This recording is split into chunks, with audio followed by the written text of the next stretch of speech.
Olá, tudo bem com você? Meu nome é Elizabeth, para aqueles que não me conhecem, e eu sempre aqui com as minhas dúvidas e os meus questionamentos. O objetivo de gravar os vídeos é sempre contribuir com a sua vida através do conhecimento que nos fortalece, mas o que de fato nos cura é a leitura das Sagradas Escrituras. Então, que você sempre possa meditar, através do conhecimento com o objetivo de maneira a se fortalecer e que você sempre fique bem. Hoje eu quero trazer sobre o contexto histórico descrito nas Sagradas Escrituras, que fala sobre a vida do rei Saul.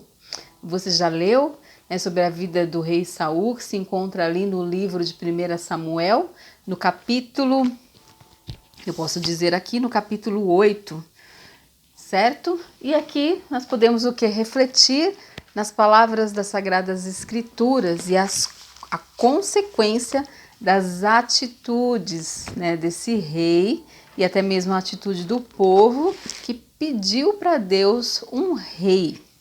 Vamos lá? O tema da mensagem é: escolhas determinam o caminho e decisões definem nosso destino. Aqui no livro de 1 Samuel, no capítulo 8, o povo de Israel pede para o profeta um rei que governe. Porque essa prática estava ocorrendo em outros países. E o povo, até então, era no caso, o profeta, certo? Estava ali à frente do povo, mas quem de fato liderava o povo era o Senhor, desde ali dos primórdios. Só que o povo, vendo que outros países estavam sendo governados por reis, eles pediram para que o profeta Samuel, certo, dessem a eles um rei. O profeta, sendo um homem ungido, usado pelo Senhor, ele foi até Deus, diante da presença do Senhor, e clamou ao Senhor em oração, fazendo o pedido do povo.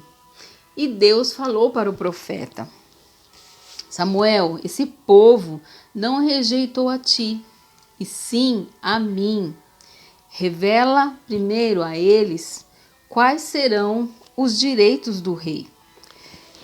E aqui, no caso, no livro de 1 Samuel, no capítulo 8, tem o caso aqui, os direitos do rei. E Deus primeiro falou, diz para eles qual vai ser primeiro o direito do rei. E assim disse: este será o direito do rei que houver de reinar sobre vós. Capítulo 8, do versículo 11 ao versículo 19. No caso, o rei que houver de reinar sobre vós, ele tomará os vossos filhos, os empregará no serviço dos seus carros e como seus cavaleiros para que corram diante deles. E os porá uns por capitães de 1000, capitães de 50, outros para lavrarem os seus campos e ceifarem as suas messes, e outros para fabricar suas armas de guerra e aparelhamento de seus carros. Tomará vossas filhas para ser perfumistas, cozinheiras e paradeiras, ou melhor, padeiras. Tomará o melhor das vossas lavouras e das vossas vinhas e dos vossos olivais, e os dará aos seus servidores. As vossas sementeiras e as vossas vinhas dizimará para dar aos seus oficiais e aos seus servidores. Também tomará os vossos servos, as vossas servas, e os vossos melhores jovens e os vossos jumentos, e os empregará no seu trabalho. Dizimará o vosso rebanho, e vos lhes sereis por servos. Então naquele dia clamareis por causa do vosso rei, que houverdes escolhido, mas o Senhor não ouvirá naquele dia. Então, mesmo depois do profeta ter declarado quais seriam os direitos do rei, mesmo assim o povo manteve esse desejo, nós queremos um rei. E aí, no caso, o profeta ele transmite as palavras do povo ao Senhor. se vocês buscarem, e Deus disse, né, mesmo assim, sendo misericordioso, benevolente, e a sua graça está sobre nós, favor imerecido. E no caso, ele transmite ao profeta, tá bem, tudo bem. Se caso eles continuarem me buscando, me seguirem e não forem rebeldes, como tanto eles como o rei, irão bem. Porém, se insistirem em fazer o mal, perecerei, assim vós como o vosso rei. Saul, no caso, foi consagrado o rei, e esse fez escolhas mal sucedidas que contribuíram para a sua queda. No caso, no decorrer aí do livro de 1 Samuel, lá no capítulo 13, 9, existiam alguns trabalhos que eram somente realizados pelos profetas. E Saul, na sua ansiedade, ele, no caso, fez o holocausto, que era uma prática realizada pelos profetas, e, no caso, entregou o holocausto, que seriam os animais em sacrifício, para o que? Em caso de guerra, remissão de pecados, enfim. E ele entregou o holocausto diante do Senhor, tinha tudo uma prática. E, no caso, quando ele estava terminando de fazer essa prática, que era destinada aos levitas e ao profeta, no caso, o profeta Samuel chegou e o repreendeu, porque você não esperou, diante aí da ansiedade do rei. E aí, essa foi que era uma prática realizada pelo profeta. No caso, Deus não se agradou diante do que? Desse ato realizado pelo rei. Ele não esperou. Foi o primeiro pecado. O segundo pecado realizado pelo rei Saul está lá no capítulo 15, versículo 9 de 1 Samuel. No caso, o profeta Samuel disse para Saul que ele venceria uma guerra desde que ele exterminasse todos, fosse animais, o rei, crianças, mulheres. E aí, quando chegou ali, ele decidiu por si, mesmo tendo a ordem, no caso proferida pelo profeta, ele decidiu que deveria poupar a vida dos animais e inclusive do rei.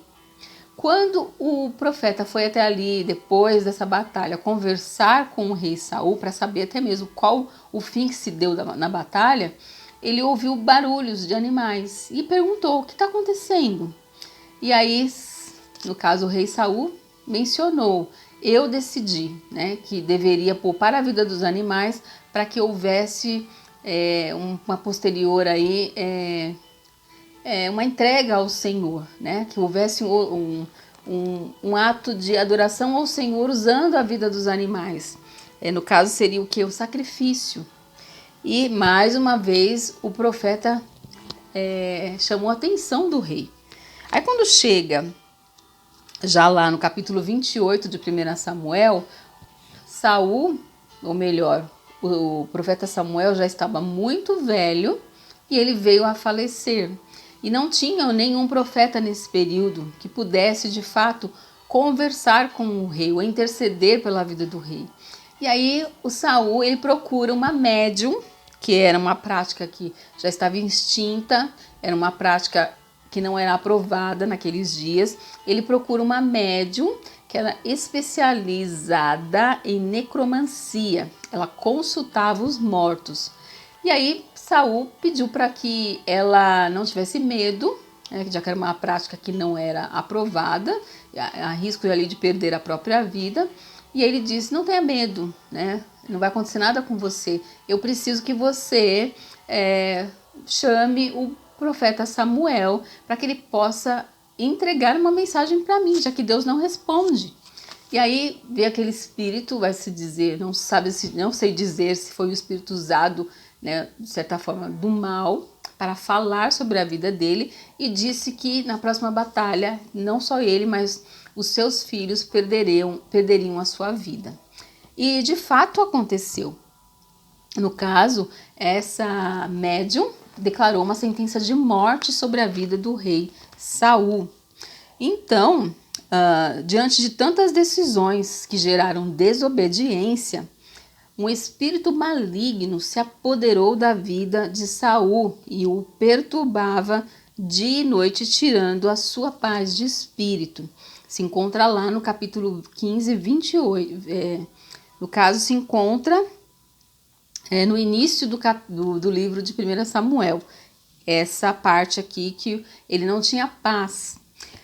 Então, aqui no capítulo 15, 22, na parte B das Sagradas Escrituras, no caso, ele foi chamado a atenção no sentido de que quando nós tomamos decisões e não pensamos no que de fato pode nos acontecer, digo no sentido de que das consequências, né, no caso, aqui o rei, ele é exortado pelo profeta no sentido de quando ele disse que havia guardado o melhor dos animais para que prestasse depois um sacrifício, sendo que ele tinha ordens, né, bem distintas de que ele não deveria poupar ninguém, inclusive a vida do rei.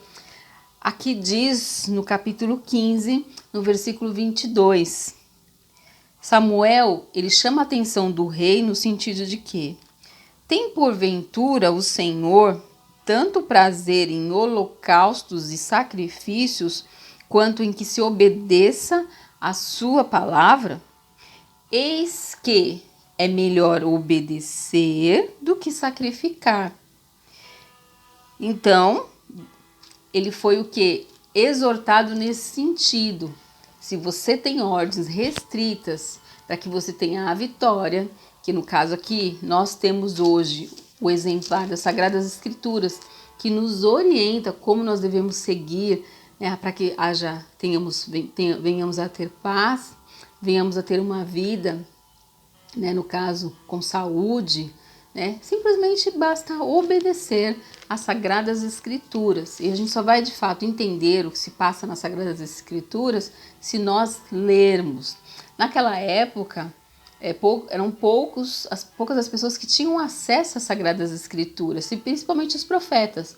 Hoje nós temos o acesso às Sagradas Escrituras através da Bíblia, né, que está muito fácil hoje para que venhamos a ter essa liberdade de ler, e só o Espírito Santo pode nos dar a interpretação, se nós acreditarmos. E no caso, no início dessa palavra, quando o povo pede, né, para que possa haver um rei que governe, ignorando todos os direitos do rei que viriam sobre nós, certo? Que isso até os dias de hoje, apesar aí no caso das políticas, né, os governantes democraticamente nos representam, mas na verdade não é bem assim, porque quem está lá lidando com o dinheiro público acaba administrando de uma maneira privada, né? E muitas das vezes não é o desejo da população que está a priori, né, na verdade, porque de fato nós não temos acesso a tudo que acontece na política. E aí, por conta desse desejo do povo, ali, né, no início da história, e Saul foi o primeiro rei escolhido pelo povo, a economia ela mudou, né? Aí aqui diz, na antiguidade, houve o aparecimento das primeiras civilizações ali no século V. A economia era agrícola, o trabalho era escravo, e houve a queda de Roma pelas mãos dos bárbaros ali no fim do mundo antigo. E aí, com o decorrer da história, houve a Idade Média, né, ali do século V ao século XV, a economia era agrária, utilizava-se o trabalho de escravos. Depois foi mudando, houve a Idade Moderna, né, no século XV até o final do século XVIII, houve a Revolução Industrial Inglesa, Revolução Industrial Francesa em 1789, houve os tempos modernos, capitalismo comercial, trabalho assalariado ali na Europa e a escravidão nas Américas. E aí, por conta dos processos históricos, As mudanças econômicas continuam até os dias de hoje. Hoje nós estamos na idade contemporânea, que entende-se o quê? Desde o século XVIII até os nossos dias atuais. Estamos no capitalismo industrial e o trabalho é assalariado. Olha a transformação na economia mundial por conta da decisão do povo que decidiu que não queria mais que Deus governasse sobre o povo, né? E sim que houvesse um rei. Então que você sempre possa meditar, porque a história ela está aí para ser contada. Os livros estão aí de fácil acesso para que venhamos a ler e ter consciência da nossa história. E uma vez que venhamos a conhecer a história, a conhecer os processos, é conhecimento. E esse conhecimento, ele vira sabedoria. E só, no caso, as Sagradas Escrituras, como nós buscamos com o objetivo, é que esclarece. E Deus fala, o meu povo sofre porque falta conhecimento. E aí você vai buscar, como a gente vê aí, o conhecimento raso, né? Na era do TikTok, Instagram. As pessoas, principalmente no TikTok, buscam aquele conhecimento rápido, raso, e sem de fato buscar o que é a história, né? O processo histórico que houve aí no decorrer de séculos, né? A história. Então que você possa parar, que você possa refletir, que você possa pensar diante de tanto conhecimento e que você busque conhecimento com um objetivo que possa fazer não só diferença na sua vida, mas também na vida do outro, e que você possa refletir sempre. Mudança de pensamento gera em nós mudança de comportamento, de atitude. E nós nos encontramos no próximo vídeo.